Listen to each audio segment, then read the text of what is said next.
Hello and আসসালামু আলাইকুম। এবার ঢাকা যাওয়ার জার্নিটা অনেক হরিবল থাকলেও এই বিজনেস ক্লাসে যাওয়ার কারণে আমার পুরো জার্নিটা অনেক স্মুথ হয়ে যায়। সো শুরু থেকে শুরু করি।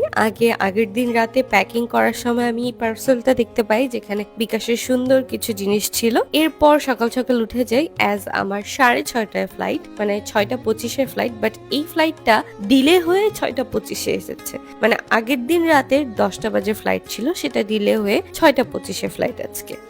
সো গেলাম 5:30টার মধ্যে এয়ারপোর্টে আসলাম অ্যান্ড এয়ারপোর্টে এসে শুনি যে আমাদের ফ্লাইটটা ডিলে হয়ে এটা ছাড়বে হচ্ছে 8টা বাজে। সো 8টা পর্যন্ত অপেক্ষা করলাম। অপেক্ষা করতে করতে বোর্ডিং পাস নিয়ে নিলাম অ্যান্ড অপেক্ষা করতে করতে বিরক্ত হয়ে একটু বাথরুমে চলে আসলাম। বাথরুমে এসে নিজেকে একটু ঠিকঠাক করলাম, মুখে চোখে পানি দিলাম অ্যান্ড এইখানে এই নাটকগুলো করতে করতে আমার ফ্লাইটের টাইম হয়ে গেল।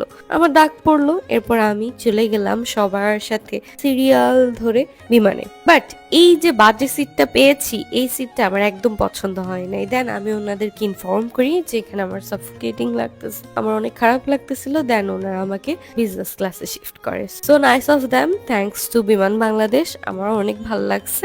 সো এরপর হচ্ছে আমি পুরো সময়টা অনেক এনজয় করি। বাট মজার ব্যাপার হলো ভাই, এত এনজয় করে কোনোই লাভ হলো না, এত খুশি হয়েও কোনো লাভ হলো না, এত রিল্যাক্স হয়েও কোনো লাভ হলো না। কেন জানেন? কারণ আমার এই ভিডিও করতে করতে একটা টাইমে আমাদেরকে ক্যাপ্টেন বলে যে আমরা যান্ত্রিক ত্রুটির কারণে আবার চিটাগং ব্যাক করছি।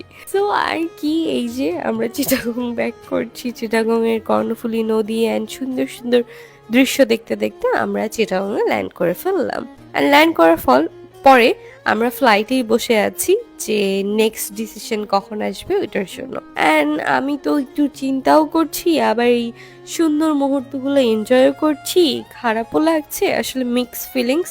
এরপর ফাইনালি ডিসিশন হয় যে আমরা এই ফ্লাইটে যাব না, অন্য ফ্লাইটে যাব। এরপর এয়ারপোর্টে অনেক গ্যাঞ্জাম, অনেক চিল্লাচিল্লি, মানুষের অস্থিরতা, সবকিছু দেখতে দেখতে আলটিমেটলি বলে যে আমাদেরকে 10টার ফ্লাইটে ঢাকা পৌঁছে দিবে। অ্যান্ড ভাই এত কেওস ছিল, আমি আর ভিডিও করি নাই, ডিরেক্ট চলে আসলাম Uttara Express Mall Hotel and রিসোর্টে। ওদের এই রাউন্ড বেড দেখে না আমার অনেক শান্তি লাগছে অ্যান্ড আমি সব ভুলে গেছি। তো এরপর খাবার দাবার খেয়ে আমি হচ্ছে যে একটু রেডি শেডি হলাম, একটু মিটিং শেষ করলাম। পরের দিন সকালে শুট স্টার্ট করলাম। বেসিক্যালি আমি একটা অ্যাপের জন্য শ্যুট করছিলাম, মানে ওবিসি টাইপের একটা শ্যুট ছিল।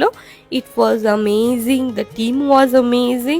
সো আপনারা যারা Express Mall Hotels and Resorts চেনেন না, আপনারা চাইলে চলে যেতে পারেন উত্তরায় অ্যান্ড এখনই ফেসবুকে সার্চ করে দেখতে পারেন।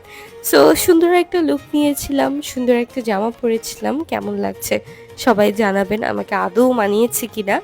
এরপর একটু টুকটাক মিটিংস অ্যান্ড অল সব কিছু শেষে আমি একটু খাবার দাবার খেতে চলে যাচ্ছিলাম।